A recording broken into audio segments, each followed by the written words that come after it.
Welcome to Core Connection Wellness. In my interview with Dr. Sasser, we talk about brain health and memory and how to keep your mind sharp. Hit the subscribe button if you'd like to see more practical health and wellness interviews, more workouts, and mindfulness. Also, I'd love to know what topics that you'd like to see us cover in the future. Today, I'm speaking with Dr. Linda Sasser.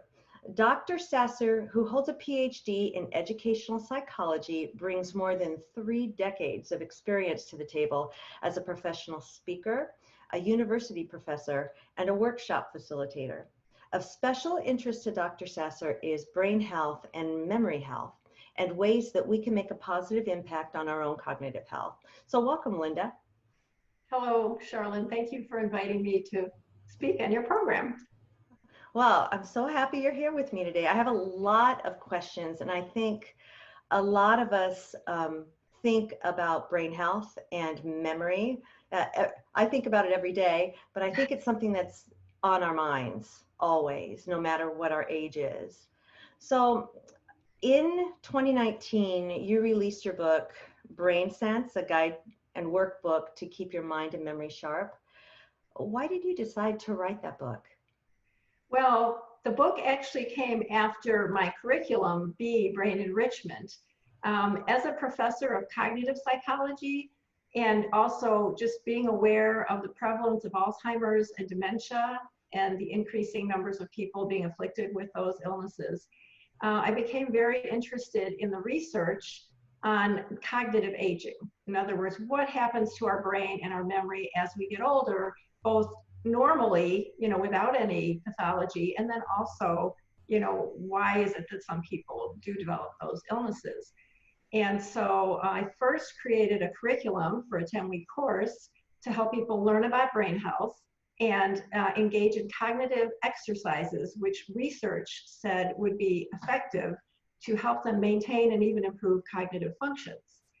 Well, not everyone can be in a community. The course is taught in retirement communities, senior centers. Not everyone can be in one of those courses. So I thought, well, I need to write a book for individuals, anybody who could pick it up and do this on their own, learn about brain health, and then do cognitive exercises. So that was why I decided to publish the book last year. Wow, what a great subject. And I'm so glad you decided to bring it to the larger general public, general population. Can you tell us a little bit about your book and what the components are of that acronym, Brain Sense? Yes, and I actually have a copy right here. Awesome. If you can see that. And so SENSE is an acronym that I came up with because as I studied the research, I thought, okay, because I'm a memory person, we like acronyms to help people remember things more easily. And SENSE is just that. It's an acronym that kind of summarizes some of the more important things we should be engaged in to keep our brain healthy. The S is socialization. And we know now with all the research on social isolation and what that does to people, that people need to maintain that as they get older. Even if it's virtually, as we're doing right now, we're staying socially engaged. Right. And then the first E is exercise, and we know that's very important for brain health. Absolutely. And then the N is for nutrition, because we know that what we eat definitely affects our brain. The second S stands for actually two things, sleep and spirituality. And the last E is for education, stimulating the brain with new learning every day, because that too is something that helps our brain become more enriched and develop what we call cognitive reserve. Wow. I love that. It feels like you're using the principles in your book to just already at the get-go, just in the title of your book, just to help us to remember the things that are important, right? To know when it comes to brain health. Well, when do you think we should begin to think about taking action, or what age should we start to think about cognitive health and memory and brain health? Well, just like with our physical health, it's really never too early to start being proactive about brain health. It's important, to always be aware of, what are we eating? Are we maintaining good levels of things like blood pressure, cholesterol, and so forth, because cardiovascular fitness is strongly tied to brain health.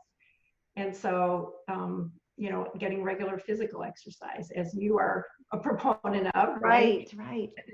Yeah. So all those things, I don't think it's ever too early. It'd be nice to be able to educate younger people, but up till now, my focus has really been on educating people 50 and older, because that's when people start noticing maybe memory glitches, and we call them the worried well. And they start thinking, oh my gosh, is something happening to my brain that I need to be concerned about? Right. Boy, absolutely. Or sometimes senior moments or something like that. Mhm. But yeah, absolutely. It seems like everything that is good for our bodies is good for our brains as well. So Yes. yeah, I love that. And well, in your book, you provide 4 strategies that we should all use to improve our memory. Can you briefly describe at least one of those strategies? Yes, I'd love to do all 4, but then we'd have a really long interview. Right. We'd have a whole course. Then nobody would need to buy your book. You describe them. So yeah. But basically, it's another acronym I coined actually before Brain Sense years ago. I've spoken on memory quite a bit in my life. And I created this acronym, PAVE, P-A-V-E, and I have a little slogan that I say, pave your way to a better memory. And so each of those letters in that acronym stands for one of the strategies that people can learn and adopt. And if they use it regularly, they should see their memory improve, as long as they don't have any cognitive impairment. Okay. And the first one, P, is where I always start, because it stands for pay attention. And it is Wow. really amazing how many times we think we have forgotten something, when in fact we did not really pay enough attention to it, to store it, to encode it into memory. Wow. And so we're not aware of that. It's like when you meet someone at an event and you hear their name and shake their hand and turn away, and immediately you think, oh my goodness, what was that person's name? Right. You know you heard it, but it's gone already. And so maybe you weren't really paying enough attention when you heard the name. So paying attention is just so important, especially as we get older, because the research tells us that our ability to sustain attention diminishes with age. And it's also more difficult as we get older to divide attention. We call it multitasking. It's kind of like if you're carrying on a conversation with a passenger in your car while you're driving. And you know, when you're young, no problem. You can be talking to them, hearing music, driving fine. As we get older, partly because reaction time slows down, and partly because, you know, it's more challenging to process a lot of information at once, people might say, you know what, let's talk later, especially if there's traffic suddenly, you know, and they'll say, I just want to drive right now. Let's wait, you know, table our conversation. So Right. that's just one example. Or maybe when you're cooking a new recipe, you know, you can't really do that and talk on the phone at the same time, or watch a TV show and really pay attention to both. Right. Right. Dividing attention. Absolutely. And to me, it brings up the whole concept of being mindful and just being present, because it's so easy not to be present. Exactly. And there is a lot of research, as you know, that Right. people who start engaging in mindfulness meditation or just mindful awareness, trying to focus on the present and not worry about the past or the future, that can actually help attention. So it's a good thing for people to practice. Oh, absolutely. I agree with that 100%. When you're presenting, when you're speaking, what's the most common question that you hear in regard to brain health or memory? What are people asking you? A couple of things. One question is, you know, of your 5, 6 things in the acronym sense, you know, which is the most important? And of course, I like to say that they're all important, but if I had to choose one, I would say physical exercise, moving. We know that when you exercise, you get blood flow to the brain, and that takes both oxygen and nutrients to the brain, which it needs. The brain uses maybe 25 to 30% of all the energy that our body puts out. And so we need, you know, so it's good to have that blood flow, to keep it going to the brain. We also know there's a high correlation, as I mentioned earlier, between Alzheimer's and dementia and cardiovascular problems. So I'd say, you know, if someone asked me, that would be number one is the physical exercise. The other question I get a lot is about supplements. There's apparently a global market of $6.2 billion, probably more, that was in 2018, on supplements for various things, including brain health. And people will hear these commercials and they say, you know, should I start taking A or B, whatever it might be? Will it help my memory? Will it help my brain? And all I can say is we know they're not FDA approved. And a lot of times there really isn't solid research to support the benefits that they claim. And I'm not a medical doctor, so I never advise anyone to take or not take anything. But I do ask people to please, if you're considering taking any kind of supplement, check with your personal physician, because some of them can actually interfere with other things you're taking, medications and so forth, and they just might be really wrong for you. And you know, and some people, if they want to spend the money and if their physician says, sure, try it, maybe it'll benefit them. Maybe they'll have the placebo effect and they'll improve because they think it's going to help. But honestly, I usually, in my talks that I give, I say, if you do all the sense things, if you socialize, exercise, eat well, and they say we should get most of our nutrients from food anyway, not from supplements if we can. I agree. I think that's the priority. Oh, absolutely. Getting the nutrition from whole foods is much different than getting your vitamins, minerals, your nutrition from supplements.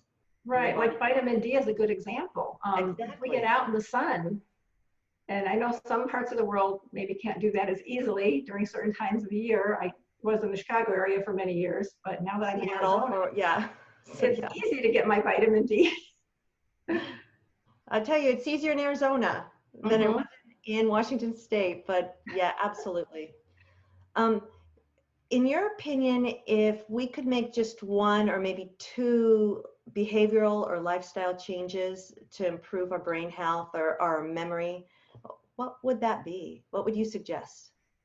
Well, as I mentioned, just making sure you're getting regular physical exercise. So you get that blood flow, you stay healthy, keep your heart healthy. So I'd say that one. And boy, that's a tough one. Sleep is important. And I know as people get older, a lot of people struggle with getting a good night's sleep. Either they're not sleeping long enough or they're waking up a lot during the night, so it's not quality sleep. But we know that sleep does a number of things for the brain and for memory. For example, we know that it's during REM sleep, which is rapid eye movement sleep, which most of us have several cycles of that during the night, the longest one being right before we wake up. So say if we cut our sleep short, we're not getting enough of that. And what that does is we know the brain takes information that you've learned maybe the day before and consolidates it into long-term memory. And so that can help your memory. And if you're not getting enough or good sleep, it can hurt your memory. So that's one reason to get enough sleep. Another thing is that we know that the brain cleans out toxins while you're sleeping. It's very active. And it even clears out some of that beta amyloid, which we know is associated with Alzheimer's disease. So again, if you're not getting enough sleep, it could make a difference. And also stress is, you know, when we sleep well, we're not as stressed, more relaxed, and also we're more alert and able to pay attention better and therefore learn and remember better. Right. We're able to focus, right? So in regard to sleep, it seems that it would be very beneficial maybe to start, if we're not getting enough sleep and we need to use an alarm clock to wake ourselves up and we find that we're losing that last block of sleep, the beneficial REM state, maybe going to bed a little earlier, preparing for sleep a little sooner would help us in regard to brain health. Yes, one of the things people have found, well, a couple things. If someone's having trouble falling asleep at night, they often suggest to institute what one might call a power down hour. We know that we use the screens a lot now, computers, tablets, smartphones, and they all emit a blue light, which actually inhibits the brain's production of melatonin, which it needs to help you fall asleep. So, getting away from the screens, several hours before bed. Also being aware of if caffeine affects your brain. It affects everyone differently. Some people have to stop having caffeine at noon. Others can have it at 8 o'clock and still fall asleep like a baby at 10. So it's just, everyone's different. But those are all things we could be doing. And in reference to the question you asked me earlier about things people could be doing, I think the cognitive stimulation has a lot of research behind it. Okay, there have been many solid research studies that talk about engaging in cognitive activities, which is the rest of my book and my curriculum, is exercises to improve everything from attention, speed of processing, working memory, long-term memory, and so forth. There's a lot of research that says if we continue to do those things regularly, that can actually help us to either prevent or postpone cognitive decline. Okay. All right. That makes a lot of sense.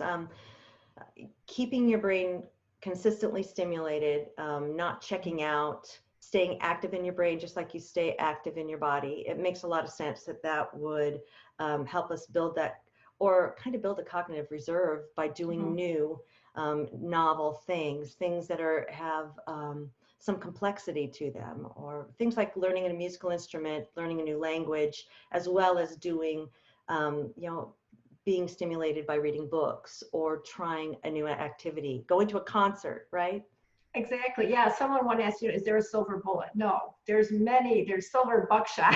Lots of different I love things. that.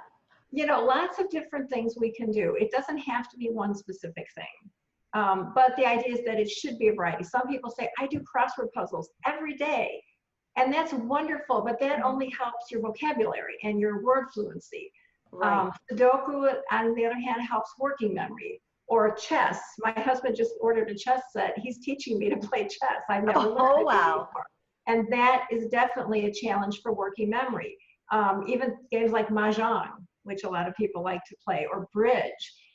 So there's different things you can do. Reading, watching documentaries, traveling when you can travel. Now we can't right now, but just anything that exposes the brain to new things. So it has to learn, it has to adapt. Even trying to do something with your non-dominant hand. For example, if you brush your teeth with your right hand normally, I tell people tonight, put that toothbrush in the other hand and give it a go. And it's going to probably be messy and awkward, especially if you have an electric toothbrush. But your brain is going to have to learn. It's going to have to build new neural pathways, and that's what enriches it. What's the biggest detriment when it comes to memory? What affects us the most negatively, in your opinion? That's a good question. One of the things can be stress, because when you're under stress, your brain is flooded with cortisol, and we know that's something that hinders memory. Stress can actually affect this and shrink the hippocampus or kill neurons. Alcohol can be bad too. If too much alcohol can also affect the hippocampus. And the other thing for memory, I don't remember. No, I thought I'd throw that in as a joke. No, it's just important to use strategies. A lot of people just assume, oh, I have a bad memory. I just don't remember things well. Unless you have something wrong with your brain, that's not true. You can improve your memory. That's why there's so many books out there about memory improvement. I have shelves of them in my house. Right. There are strategies that we can use. And, if we do those regularly, we can see our memory either maintain or improve. So, yeah. Well, to me, it's empowering, because we're just not,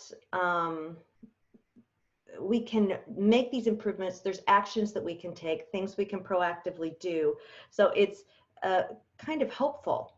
and empowering to be able to know these strategies to keep our memory sharp for as long as possible and to keep our brain working on all cylinders for as long as possible. So I love having these strategies. And as you present them, they're very easy to take and implement into just everyday life. So I really appreciate the way that you have organized your book, and it does make a lot of sense. I would really endorse. No pun intended. Sense to me, and I didn't even see the pun. I didn't even plan on that, but it does make a lot of sense. Your book makes a lot of sense when it comes to cognitive health. Well, thank you. I appreciate it. I love it. So, what's your favorite brain fact? What can you share with us? What's your favorite? There's a word that I got very excited about when I heard it. It's called neuroplasticity. And that simply means that our brain is malleable. It's always changing. Every experience we have changes our brain for better or worse. And so knowing that, if we choose the right lifestyle behaviors, the lifestyle practices, and engage in the ones that are brain healthy, we are changing our brain for the better.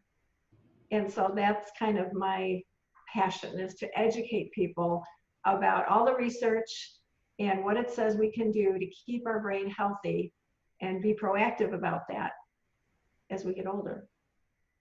Gosh, I love it. Well, thank you so much for your time, Linda. I feel like, again, I feel empowered. I feel really hopeful. And there's so much to learn when it comes to brain health and maintaining memory and thinking skills. And I very much appreciate you taking time out of your busy day. And I look forward to the time where we can talk again. Well, thank you, Sharlyn. I've appreciated being able to share about my book and my work. I'm a speaker, as you know, and my book is on Amazon. I'd like to mention that, if that's all right. So can you mention the title of your book one more time? I'll just hold it up. Okay, great. It's Brain Sense, a guide and workbook to keep your mind and memory sharp. And you can go on Amazon and type that in, or just type my name in, Linda Sasser, Sasser, into Amazon, and it'll come out, because it's the only book I published there. I'm currently debating whether to try to make it a Kindle book, because it is a book with exercises.